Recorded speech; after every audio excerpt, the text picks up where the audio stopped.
Street, and he's not going to rock the boat. So he is definitely not any change. So, do you believe that this is because of his own personal shortcomings as a leader, or more having to do with these systems that we have in place in terms of the Congress and the amount of the influence of lobbyists and whatnot? Right. Well, the lobbyists still control Washington. I mean, it hasn't changed. It doesn't look like it's going to change. And I think it would take a major revolution in this country to change things, and I'm not sure the American people are up to that. To be quite honest. And what kind of scenario would you think would work in terms of bringing about change like this? I think people would have to be basically starving in this country. Starving, high unemployment, and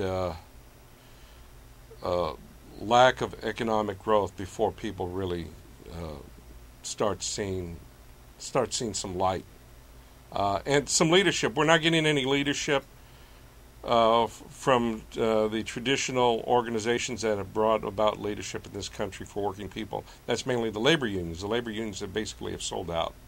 Well, you know what? In my opinion. Thank you. Yep. Thank you for calling, Mike. Always a pleasure to hear from you. Hope you're having a good evening. I saw a thing here on... Whoa. I saw a program on here about the longshoremen. Mm-hmm. The longshoremen did go out and... for one day. Yeah, but they did block... They refused to unload cargo that was headed... Unload or load cargo that was headed to Israel for the... I think it was to unload. Unload cargo, okay. Yeah, something like that. A one-day work stoppage. But there were a lot of people out there. Are we... If you'd like to make a call, please hang up and try again. I think your caller has if you need help, hang up and then dial your operator. Yeah. Okay. If you'd like to make a call, please hang up and try again.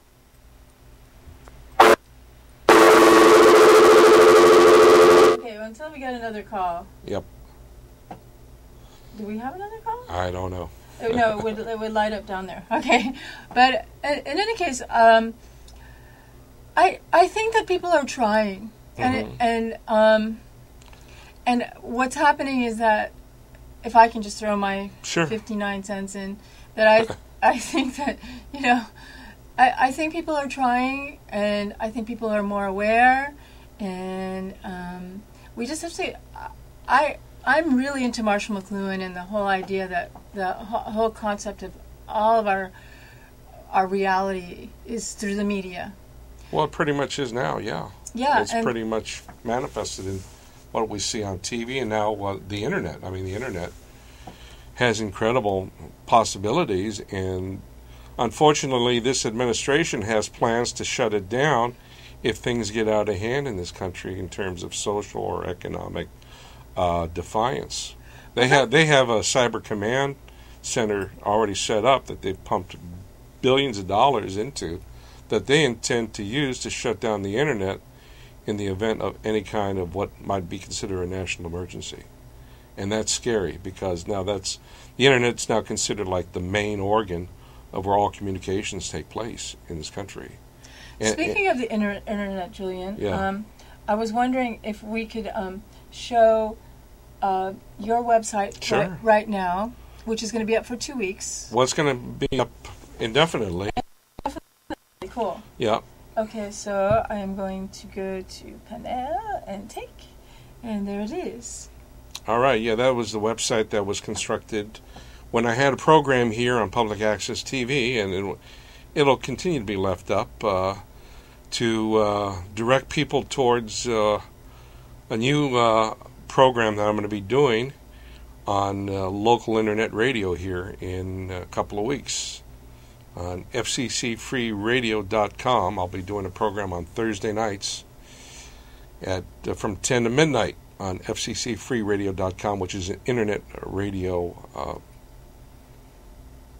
outlet. Cool. And so, People can be directed to that from this website in the very near future when there's some modifications made to it.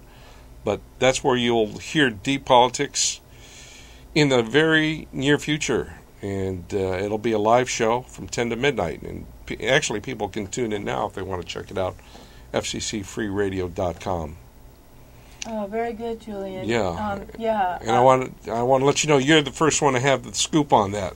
Because people have been coming up to me and asking me, when are you going to go back on? And this radio station gave me an opportunity to do that at a time when a lot of people are listening. Yeah. You know, and well, and hopefully I'll generate a big audience. And this is a radio station that's just getting off the ground, and they have big plans. Good. Yeah. So. Cool. Yeah, so thank you for promoting this. Absolutely. And also on your website, you have a picture of our president. And you know what's interesting, I find, is that Barack Obama is hardly mentioned, you know, in the news that much. I mean, we were bombarded with Bush. Mm-hmm. With Obama, he's kind of in the background almost, you know? Mm-hmm. But here he is, a very intelligent, you know, well-spoken person who is not a freak like Reagan, or you know. There'd be people that would disagree with that. Really? Yeah, but I won't go into that. But tell me about it. Well, it's related to his past and his past, his college years and. Well, and his community organizing years, and how he's really done a turnabout from where he was before. So he was more on the same wavelength as we are. He was more of a progressive then than I wouldn't consider him a progressive now. I would consider him at best, but he's really done almost a 180-degree turn politically from where he was. Yeah, well, don't you think there's a lot of pressure on him to like represent, as you said, Wall Street? Wall Street, and there are people that have speculated that he was recruited by the powers that be when he was still in college to be where he's at this point. He developed a lot of political connections in Chicago, which is not the most up and up political town in America. Right. You know. And so he developed a lot of ties there, and he got where he is now because of those ties. Yeah, but I think also, I think he got there too because of the American people really wanted change. Well, they were desperate for change. Absolutely. And I think if they can still stay that way and, you know, say, okay, this war, we're done. These wars, these multiple wars, we're done. You know. Well, I don't think that's going to happen because they're beating the drums to go into war with another country that Iran, which will fight back, and they can cut off the Straits of Hormuz in the Middle East and drive the cost of oil right through the roof. It's making me think at the moment of all the unemployed right now and the people who may be suffering from hunger, you know, not being able to eat the right food. Sure.